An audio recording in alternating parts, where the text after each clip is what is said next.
할렐루야. 지금 18명이 제주도에 가서 열심히 지금 전도를 하고 있어요. 그 영상 또 사진 제가 계속 확인을 해보고 있는데 얼마나 감사한지 모르겠어요. 지금 1대1 전도도 막 하고 버스킹도 막 하고 또 이렇게 의료 전도도 하고 또 미용 선교도 하고 애를 많이 쓰고 있어요. 중보기도 계속해 주시기를 바랍니다. 오늘 설교 제목 한 사람의 불순종과 한 사람의 순종입니다. 한 사람의 불순종이라 할 때 아담을 말하는 거고, 한 사람의 순종이라고 할 때 예수님을 말하는 거예요. 아담과 예수님을 대비를 잘 시키고 있어요. 자, 미리 정리만 좀 해드리면은 나중에 기억하기가 좋을 것 같아요. 아담, 죄죠. 예수님, 의로운 행위. 아담, 불순종이죠. 예수님, 순종이죠. 아담 통해서 사망이 들어와요. 예수님 통해서 생명이 주어져요. 아담 통해서 죄가 왕노릇해요. 예수님 안에서 우리가 왕노릇해요. 이렇게 정리를 해 놓고서 말씀을 들으시면 이해가 되실 거예요. 말씀을 듣는 것도 중요하지만 잘 기억하고 마음속에 되새기면서 묵상하는 것, 삶에 적용하는 것 굉장히 중요하거든요. 그래서 최대한 여러분들이 기억을 잘하도록, 쉽게 이해하고 이 기억이 오래 가도록 하려고 제가 말씀 준비하는데 신경을 많이 씁니다. 잘 새길 수 있도록 그렇게 하시기를 바랍니다. 너희는 먹지도 말고 만지지도 말라. 너희가 죽을까 하노라 하시느니라. 뱀이 여자에게 이르되 너희가 결코 죽지 아니하리라. 너희가 그것을 먹는 날에는 너희 눈이 밝아져 하나님과 같이 되어 선악을 알 줄 하나님이 아심이니라. 여자가 그 나무를 본즉 먹음직도 하고 보암직도 하고 지혜롭게 할 만큼 탐스럽기도 한 나무인지라. 여자가 그 열매를 따먹고 자기와 함께는 남편에게도 주매 그도 먹은지라. 이에 그들의 눈이 밝아져 자기들이 벗은 줄을 알고 무화과나물 잎을 엮고 치마로 삼았더라. 아멘. 자, 하나님께서 아담에게 말씀하신 내용이 창세기 2장 17절에 나옵니다. 17절을 한번 보세요. 16, 17을 읽을게요. 시작. 여호와 하나님이 그 사람에게 명하여 이르시되 동산 각종 나무의 열매는 네가 임의로 먹되 선악을 알게 한 나무의 열매는 먹지 말라. 네가 먹는 날에는 반드시 죽으리라 하시니라. 이때 아담에게 주어지는 하나님의 율법, 하나님의 명령은 딱 하나뿐입니다. 동산 중앙에 있는 선악을 알게 하는 나무의 실과는 먹지 말아라. 너 먹으면 반드시 죽어. 그 말씀이에요. 근데 뱀이 와서 이야기를 합니다. 먹어도 죽지 않아. 네 눈이 밝아져 하나님처럼 돼. 사단의 말과 하나님의 말씀은 늘 충돌을 일으켜요. 세상은 네 마음이 원하는 대로 살아, 네 눈이 보는 대로 살아. 그래서 마음 가는 대로 살아라, 이런 제목의 책들이 생각보다 많고 이런 식의 강연들이 생각보다 많아요. 근데 성경은 네 눈이 보는 것과 네 마음이 원하는 대로 좀 행하라. 그러나 하나님이 이 모든 일로 인하여 너를 심판하실 줄 알라. 이 일의 결국을 다 들었으니 하나님을 경외하고 그 계명을 지킬지어다. 이것이 사람의 본분이니라. 이렇게 다르단 말이에요. 지옥은 없어. 자기 마음대로 살아도 돼. 이게 마귀의 속삭임이에요. 근데 성경은 분명히 말씀합니다. 한 번 죽는 것은 사람에게 정하시는 것이요 그 후에는 심판이 있으리니. 이 심판이 뭐예요? 지옥이잖아요. 두려워하는 자들과 믿지 않는 자들과 흉악한 자들과 살인자들과 음행하는 자들과 점술가들과 우상숭배하는 자들과 거짓말을 지어내는 모든 자마다 불과 유황으로 타는 못에 참여하리니 이것이 곧 둘째 사망이라. 계시록 21장 8절의 말씀이죠. 온갖 불법, 온갖 죄의 종류를 성경은 말씀하고 이런 사람은 하나님의 나라를 유업으로 받지 못할 거야. 근데 마귀는 상관없다고 우리에게 속삭이죠. 심지어는 예수 믿는 사람을 향해서도 속삭입니다. 음행하는 자들아, 음행하는 것이 하나님과 원수됨을 알지 못하느냐, 명백히 말씀하고 계셔요. 그런데 이 마귀는 이걸 가볍게 여기게 만들어 버리는 거예요. 그래서 얼마나 음란한 일들이 예수 믿는다고 하는 사람들 속에서도 발발하는지 몰라요. 충돌이 이루어질 수밖에 없는 거죠. 자, 아담은 하나님의 말씀에 불순종했습니다. 이 불순종한 것 때문에 죄가 세상에 들어온 거예요. 자, 로마서 7장 15절 본문 찾아보세요. 로마서 7장 15절. 원래로 들어오시고 15절에서 20절까지 같이 읽겠습니다. 시작. 그런즉 선한 것이 내게 사망이 되었느냐? 그럴 수 없느니라. 7장 15절 시작. 내가 행하는 것을 내가 알지 못하노니 곧 내가 원하는 것은 행하지 아니하고 도리어 미워하는 것을 행함이라. 만일 내가 원하지 아니하는 것을 행하면 내가 이로써 율법이 선한 것을 시인하노니 이제는 그것을 행하는 자가 내가 아니요 내 속에 거하는 죄니라. 내 속 곧 내 육신에 선한 것이 거하지 아니하는 줄을 아노니 원함은 내게 있으나 선을 행하는 것은 없노라. 내가 원하는 바 선은 행하지 아니하고 도리어 원하지 아니하는 바 악을 행하는도다. 만일 내가 원하지 아니하는 것을 하면 이를 행하는 자가 내가 아니요 내 속에 거하는 자니라. 그러므로 내가 한 법을 깨달았노니 그 선을 행하기 원하는 나에게 악이 함께 있는 것이로다. 내 속사람으로는 하나님의 법을 즐거워하되 내 지체 속에서 한 다른 법이 내 마음의 법과 싸워 내 지체 속에 있는 죄의 법으로 나를 사로잡는 것을 보는도다. 오라, 나는 곤고한 사람이로다. 이 사망의 몸에서 누가 나를 건져내랴. 아멘. 뒤까지 조금 더 읽었어요. 여기 이 구절은요 생각보다 좀 까다로운 구절인데, 여기는 내용이 보면은요 죄라고 그럴 때 단순히 우리가 짓는 자범죄들을 말하는 게 아니에요. 내 속에 선한 것이 거하지 않는 줄 안다. 선을 행하기 원하는 내 안에 또 다른 법이 있어 나를 죄의 법 아래로 사로잡아 오는 것을 보는도다. 이로써 내가 율법에 선한 것을 시인하노니 죄를 행하는 것은 내가 아니요 내 속에 거하는 죄니라. 이 뭔 소리야? 내가 자범죄를 짓는 거잖아요. 내가 불순종하는 거잖아요. 내가 하나님께서 기뻐하시지 않는 삶의 모습과 특징을 드러내는 거잖아요. 근데 이 본문에 어떤 이야기를 끄집어내느냐? 내 속에 죄라는 근원이 있어서 이 죄가 내게 영향을 미쳐서 나로 자범죄를 짓도록 만든다, 이렇게 말하는 거예요. 그래서 죄와 사망의 법이란 말이 나와요. 이것을 끊어내는 방법이 이제 로마서 8장으로 넘어가면서 나와요. 그리스도 예수 안에 있는 생명의 성령의 법이 죄와 사망의 법에서 너를 해방하였습니다. 그러니까 본문의 내용이 뭐냐? 한 사람으로 말미암아 죄가 세상에 들어오고 라고 되어 있잖아요. 세상에 들어왔어요. 우리 속에 들어왔어요. 우리 속에 뿌리를 내리는 거예요. 이걸 이제 죄성이라고 그래요. 기독교적인 언어, 또 신학적인 언어로는 원죄라고 그래요. 무슨 말이냐면요, 내가 자범죄들을 짓기 때문에 죄인이 아니라 내 속에 죄성, 이 죄의 뿌리가 있기 때문에 자범죄를 지을 수밖에 없는 죄인이다. 이게 성경의 가르침인 겁니다. 이해가 되시는 분들만 아멘. 이거 좀 어려운데 그래도 이해가 되신 것 같아요. 어쨌든 이 죄의 뿌리가 있단 말이에요. 이것을 사람의 노력으로, 선행으로, 도덕으로, 교육으로, 수단과 방법으로, 고행으로 해결이 안 돼요. 이걸 해결할 수 있는 분은 결론 나오겠지만 예수님의 십자가에 걸린 피로서만 가능합니다. 할렐루야. 그래서 죄에서 자유를 얻게 함은 보혈의 등력, 주의 보혈. 이 세상의 모든 죄를 맑히시는 주의 보혈. 샘물과 같은 보혈은 임마누엘의 피로다. 이 샘의 죄를 씻으면 정하게 되겠네. 이 찬송들이 전부 다 예수님의 십자가의 피와 죄를 연결시켜주고 있거든요. 이 죄는 그리고 근본적으로 자범죄만이 아니라 우리 속의 근원적인 죄까지도 포함하고 있거든요. 이것을 저와 여러분들이 기억할 필요가 있어요. 자, 이 죄 때문에 따라 들어오는 게 뭐냐? 사망, 죽음이 따라 들어오는 거예요. 한 사람으로 말미암아 죄가 세상에 들어오고, 따라합시다. 죄로 말미암아 사망이 왔나니 이와 같이 모든 사람이 죄를 지었으므로 사망이 모든 사람에게 일어나느니라. 오늘 읽은 본문의 말씀에 나오는 내용이죠. 창세기 2장 11절 아까 인용했잖아요.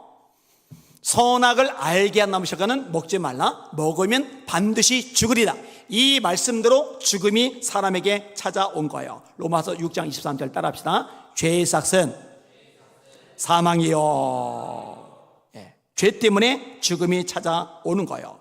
그리고 이 사망이 사람들을 위해서 군림하는 거예요. 지배하는 거예요. 손에 쥐는 거예요. 그래서 죽음에 매여 일생의 종로로 탄다고 말씀하잖아요. 누구의 종로 타느냐? 죽음의 종로로 타는 거예요. 그럼 죽음은, 이 사망은 우리에게 무슨 노로 타느냐? 왕노로 타는 거예요. 7절 말씀 같이 읽겠습니다. 시작. 한 사람의 범죄로, 다시 오늘 본문으로 들어오시면 돼요. 왔다 갔다 하니까 헷갈렸어요. 7절 말씀이 있습니다. 화면, 오늘 본문이에요. 시작. 한 사람의 범죄로 말미암아 사망이 그 한 사람을 통하여 왕노릇하였은즉. 7절이라니까. 17절. 그 다음에 14절. 죄송해요. 시작. 그러나 아담으로부터 모세까지 아담의 범죄와 같은 죄를 짓지 아니한 자들까지도 사망이 왕노릇하였나니 아담은 오실 자의 모형이라. 자, 사망이 사람을 지배하고 일생에 이 죽음에 매여 종노릇한다라고 조금 전에 말씀을 드렸어요. 따라서 이 손아귀에서 벗어날 수 있는 사람은 세상에 존재하지 않아요. 여러분 기억하실 거예요. 게놈 프로젝트 이야기가 최초로 언론에 보도되었을 때 세상이 열광을 했어요. 인간의 유전자 지도를 읽어냈다. 이제 인간은 질병으로부터 자유롭다. 이제 어쩌면 인간은 죽음의 문제를 해결할지도 모른다. 그런데요, 이것이 드러나고 과학적으로 발표가 된 지 세월이 꽤 많이 지났는데 여전히 사람들은 죽어가요. 그러니까 과학으로 해결이 안 돼요. 의술로 해결이 안 돼요. 그 다른 인간의 도덕적인 수단과 방법으로 해결이 안 돼요. 왜? 사망이 인간 위에서 왕노릇한다고 성경이 말씀하고 있기 때문입니다. 여기서 벗어날 수 있는 사람은 세상에 존재하지 않기 때문입니다. 엄청나게 돈을 많이 가진 사람들이 이 몸에 병이 들었고 현대 의술로 고치지 못한다는 진단을 받았을 때 냉동 캡슐에 들어가서 그 신체를, 아직 목숨이 붙어있는 그 몸을 보관한다, 이런 얘기도 있잖아요. 그죠? 자료들 보면 또 실제로 이렇게 하는 사람도 있긴 있는가 봐요. 어차피 죽을 거니까. 그러면 세월이 오래 지나서 과학이 발달하고 의술이 급속도로 상승하고 나면은 이 사람을 살릴 수가 있을까? 제가 분명히 말씀드립니다. 절대로 살리지 못합니다. 왜? 하나님이 정하셨기 때문에. 한번 다시 따라합시다. 한 번 죽는 것은 사람에게 정하신 것이요. 하나님이 정하신 기준을 넘어설 수 있는 사람은 세상에 존재하지 않는 겁니다. 결국 죽을 수밖에 없는 거예요. 그 다음에 죽음 이후에 둘째 죽음인 지옥에 떨어질 수밖에 없는 거예요. 아담의 범죄, 즉 불순종으로 말미암아 들어온 사망 이후에 영원한 사망인 심판까지, 이게 수순이란 말이죠. 이것과 대비한 예수님의 순종이 오늘 본문에 나와요. 예수님의 핵심적인 특징이 뭐냐? 예수님은 거룩하시다는 거예요. 누가 나를 죄로 책잡겠느냐? 예수님이 이 땅에 오신 목적은 우리의 죄를 해결하기 위해서입니다. 마태복음 1장 18절에 이렇게 성경은 말씀합니다. 다윗의 자손 요셉아, 네 아내 마리아 데려오기를 무서워 말라. 그에게 잉태된 자는 성령으로 된 것이라. 아들을 낳으리니 이름을 예수라 하라. 이는 그가 자기 백성을 그들의 죄에서 구원할 자이심이라. 예수 이름의 뜻이 자기 백성을 그들의 죄에서 구원하는 거예요. 지난 수련회 때 하도경 교수님이 강의를 했잖아요. 이사야 53장 5절과 6절. 그가 찔림은 우리의 허물 때문이요 그가 상함은 우리의 죄악 때문이라. 허물과 죄악의 차이점을 설명했어요. 지금 다 설명 안 합니다.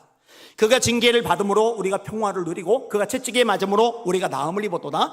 우리는 다 양 같아서 그릇 행하여 각기 제 길로 갔거늘 여호와께서는 우리 무리의 죄악을 그에게 담당시키셨도다.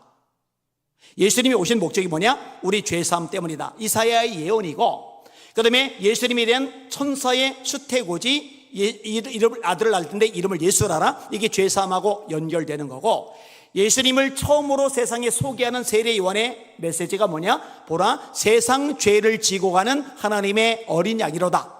하나님의 어린 양인데 죄를 지고 가는 하나님의 어린 양이로다. 철저하게 예수님이 오시면 이 죄사함하고 연결이 되어지는 거예요. 자, 예수님이 이 땅에 오실 때 동정녀 마리아의 몸에서 태어나십니다.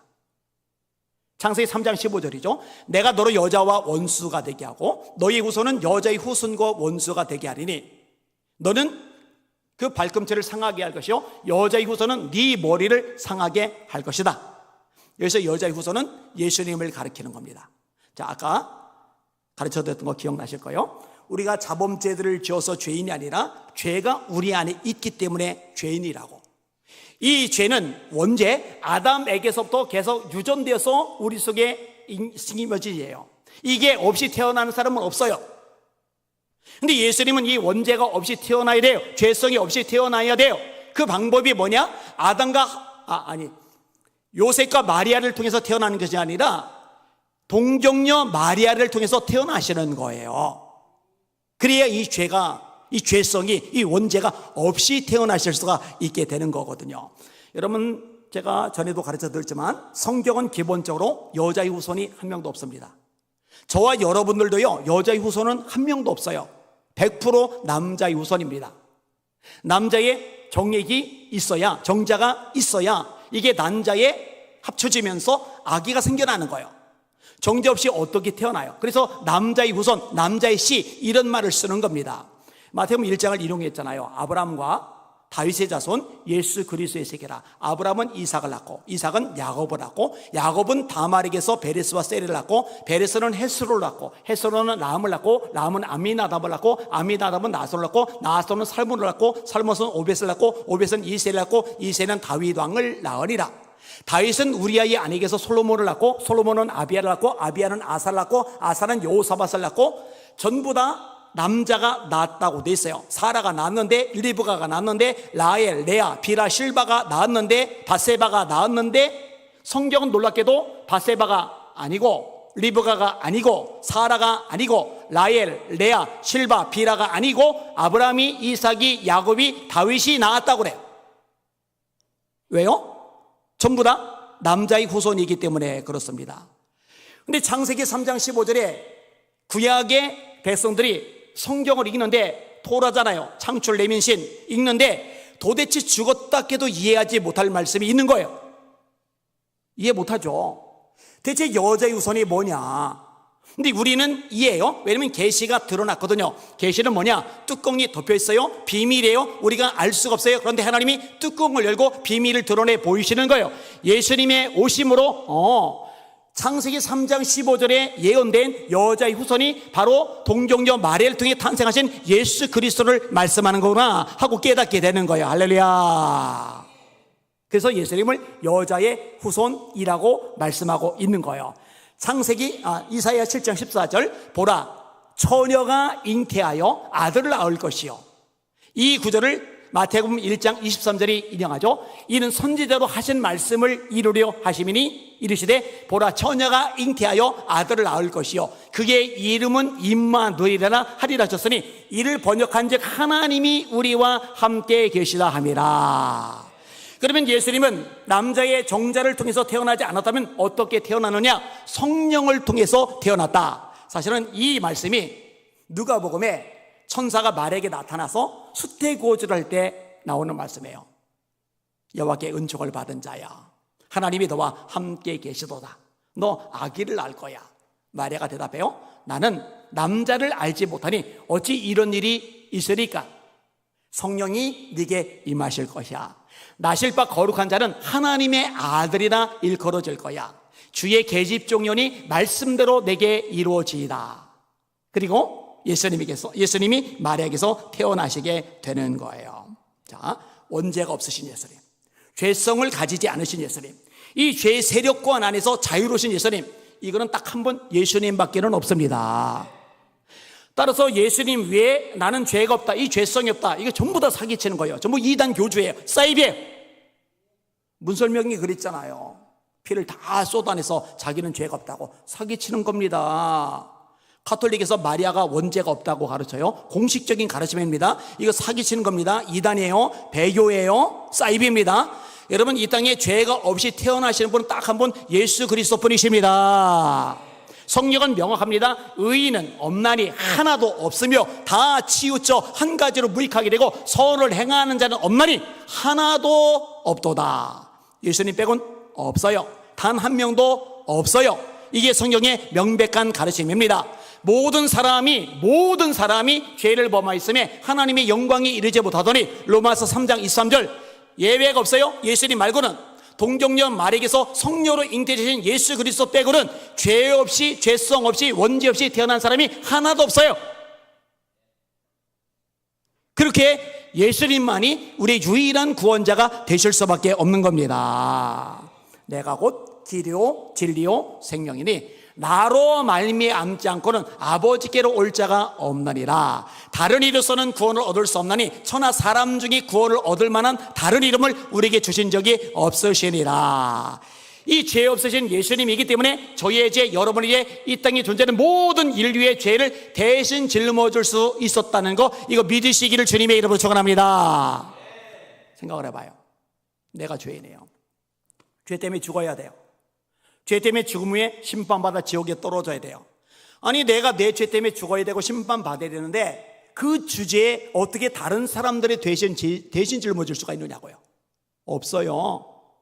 예수님이 원죄가, 이 죄성이, 죄가 없으셔야 될 이유가 여기에 있는 거예요. 자, 그런데 죄 없으신 예수님이 죄를 지은 우리들의 죄를 대신 짊어지셔야 되는데 이렇게 하시려면은 한 가지가 딱 필요해요.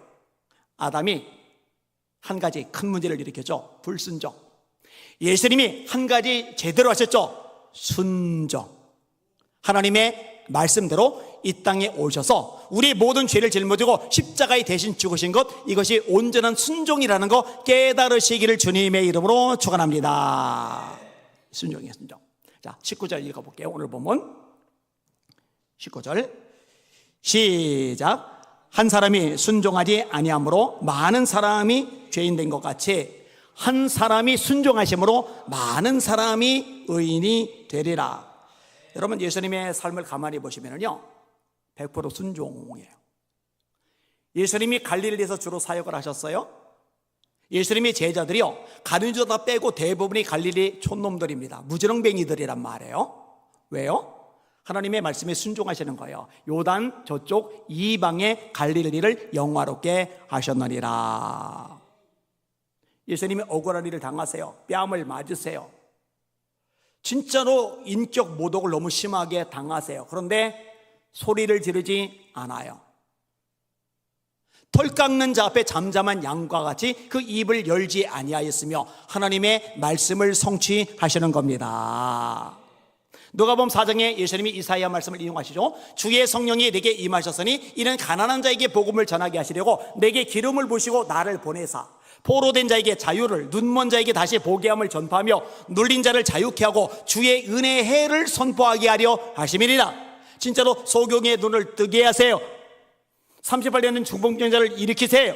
눌린 자를 자유하게 하세요. 왜 이런 일을 하셔요? 성경에 기록된 말씀을 예수님이 온전히 순종하시는 거예요. 십자가의 죽음을 앞두고 마태복음 26장 겟세마네 기도가 시작이 되죠. 아버지요, 할만하시거든 이 잔이 내게서 지나가게 없어서 그러나 내 원대로 마시고 아버지의 원대로 되길 원하나이다. 순종의 자세죠. 그리고 가룟 유다가 무리를 데리고 와요. 예수님은 어느 방향으로 오는 줄 알아요. 그런데 반대 방향으로 도망을 치시는 게 아니라 제자들 보고 말씀하세요. 일어나라, 함께 가자. 보라, 나를 파는 자가 가까이 왔느니라 하고 가룟 유다가 오는 방향으로 마주 가세요. 왜? 순종하시는 거죠.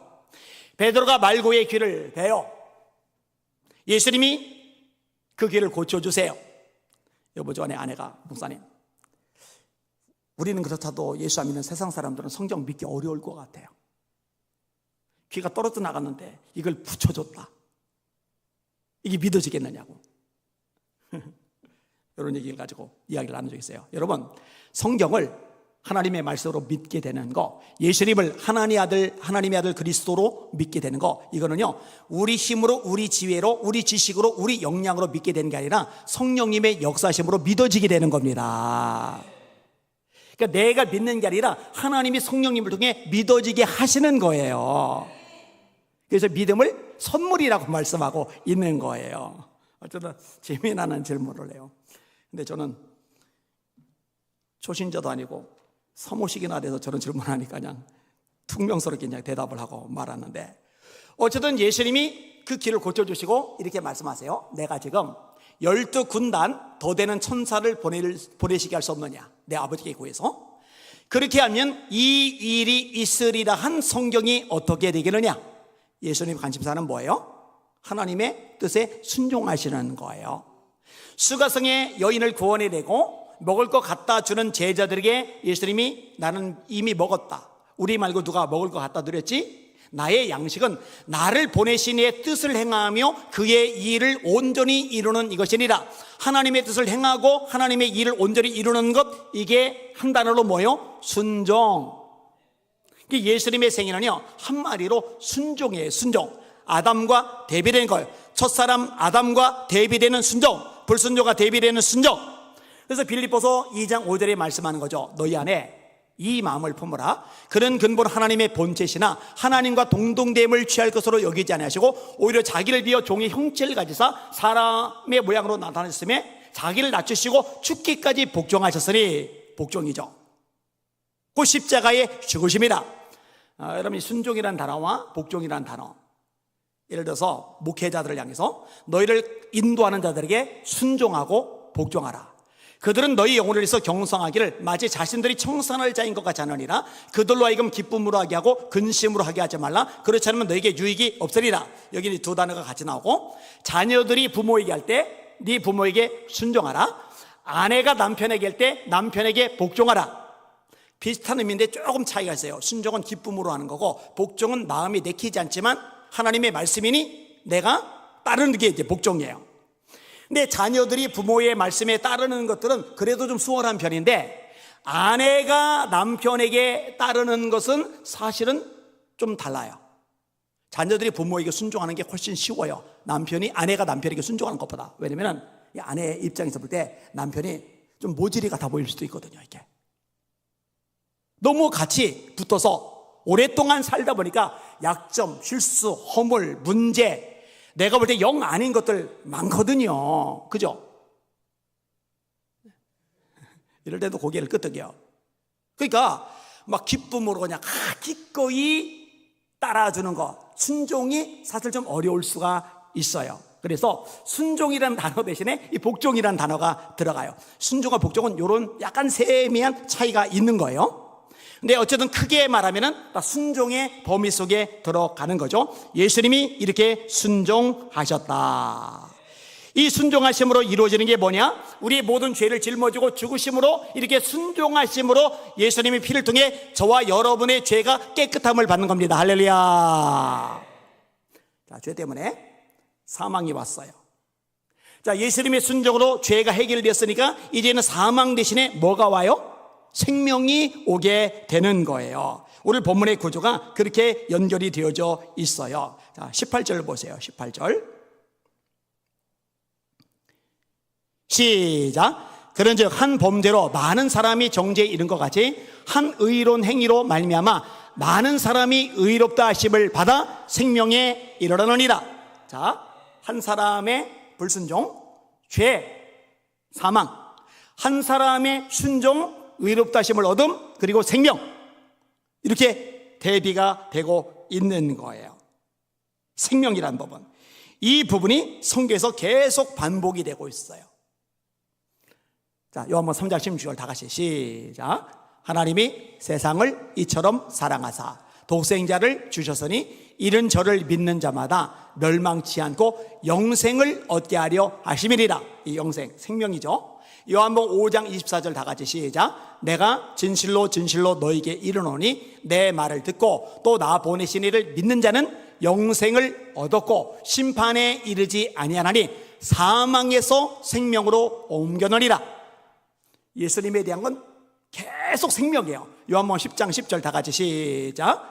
도둑이 오는 것은 도둑질하고 죽이고 멸망시키려는 것뿐이요 내가 온 것은 양으로 생명을 얻게 하고 더 풍성히 얻게 하려는 것이라. 생명. 요한복음 20장 31절 외우시는 분들 다 같이 시작. 오직 이것을 기록함은 너희로 예수께서 하나님의 아들 그리스도이심을 믿게 하려 하며 너희로 믿고 그 이름을 힘입어 영생을 얻게 하려는 것이라. 또 생명, 영생. 요한일서 5장 11절 13절 외우시는 분들 다 같이 시작. 또 증거는 이것이니 하나님이 우리에게 영생을 주신 것과 이 생명이 그의 아들 안에 있는 이것이리라. 아들이 있는 자에게는 생명이 있고 하나님의 아들이 없는 자에게는 생명이 없느니라. 내가 하나님의 아들의 이름을 믿는 너에게 이것을 쓴 것은 너희로 하여금 너에게 영생이 있음을 알게 하려 함이라. 여러분, 성경을 기록한 목적이 뭐예요? 예수님을 믿고 생명을 얻게 하는 데 있는 거예요. 오직 아니요. 너희가 성경에서 영생을 얻는 줄 생각하고 이 성경을 상고하거니와 이 성경은 곧 내게 대하여 증언하는 것이로다. 요한복음 5장 39절의 말씀이죠. 성경은 왜 우리에게 주어졌느냐? 영생, 생명을 얻게 하려고. 그럼 우리에게 생명, 영생을 얻게 하는데 필요한 게 뭐냐? 예수님이 누군지 알고 믿고 고백하는 거죠. 그래서 이 성경이 곧 내게 대하여 증언하는 것이로다. 다시요. 너희가 성경에서 영생을 얻는 줄 생각하고, 이 성경 중에 영생, 생명을 얻는 거요, 생각하고 이 성경을 상고하거니와 이 성경이 곧 내게 대하여 증언하는 것이로다. 오늘 본문의 내용을요 그냥 읽으면요 사실 이렇게 복잡해요. 그런데 제가 지금 말씀드리는 것으로 대비해서 일하면요 이 본문의 내용이 한 줌에 쏙 들어오는 거예요. 자, 아담 첫사람, 예수님 마지막 사람, 온전한 사람. 아담 산 영, 근데 나중에 죽죠. 예수님은 살리는 영. 아담 불순종, 예수님 순종. 아담 불순종으로 인한 죄, 예수님 순종으로 인한 의롭다 하심. 아담 불순종으로 인한 죄 때문에 사망, 예수님 순종을 통한 의롭게 하심을 통해 영생, 생명. 이렇게 딱 대비를 시키는 거예요. 오늘 설교 제목이 한 사람의 불순종과 한 사람의 순종. 이 바울 사도가요 굉장히 영적으로 깊이가 있는 분이에요. 이 구약의 아주 중요한 개념을요 이해하기 쉽게 정리를 딱 했어요. 그 부분을 여러분들에게 말씀을 드린 겁니다. 말씀을 정리합니다. 한 사람의 불순종 아담, 한 사람의 순종 예수 그리스도. 이제 저와 여러분들은 예수님의 순종을 통해 의롭다함을 받고 영생을 얻어서 천국에 들어갈 자격을 받았으니 세상에 발을 디디고 살지만 세상에 속한 자가 아니라 하늘에 속한 자라는 거 잊지 마시기를 주님의 이름으로 축원합니다. 그리고 아담에 속한 자처럼 죄를 지며 불순종의 삶을 살 것이 아니라 예수님에게 속한 사람처럼 하나님의 백성답게 순종의 삶을 살아가는 저와 여러분들 되시기를 예수님의 이름으로 축원합니다. 그러니까 우리가 말씀에 순종하는 건 구원받기 위해서 순종하는 게 아니라 어린 양의 피로 그분의 순종하심으로 구원받은 은혜와 사랑을 받았기 때문에 여기에 대한 명확한 정체성을 가지고 그에 합당하게 살아가기 위해서 말씀에 순종하는 것이거든요. 그래서 산상수훈 하나님의 백성의 삶의 원리들이 담겨져 있는데 그 결론이 뭐냐? 내 말을 듣고 순종하는 것, 지키는 것에 결론이 내려지고 있거든요. 순종하신 예수님을 본받아 저와 여러분들도 말씀에 순종하는 인생이 되실 수 있기를 예수님의 이름으로 축원합니다.